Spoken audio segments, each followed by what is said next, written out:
Caritas Malta se tkompli tmexxi l-programm Prison Inmates Program li għandu lan li jirriabilita lura fis-soċjetà lil persuni maħkuma mill-vizzju tad-droga. Dan il-programm ta' 10 xhur huwa intis għal persuni b'sentenza tal-qorti li jkunu maħkuma mill-vizzju tad-droga. Attwalment f'Dar Sant'Anna f'Baħar iċ-Ċaq hemm il-massimu ta' 14 il-persuna li jsegwu dan il-programm. F'5 snin li ilu jsir dan il-programm, sissa ibbenefikaw aktar minn 170 persuna kif jispjega d-direttur ta' Caritas Malta. F'dan il-perjodu ta' 10 xhur il-bniedem ikun qed jifhem għalfejn mara droga u kif ħajjejx hemm barra mingħajrha. Allura l-importanza tar-reintegrazzjoni lura fis-soċjetà. Il-ftehim ġdid huwa validu għal 3 snin b'valur ta' €1,000,000.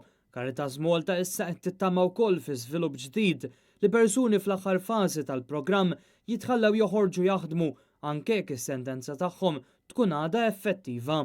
Dan jekk huma joffru volontarjament il isserilhom tagg elettronika li ssegwi l-passi tagħhom.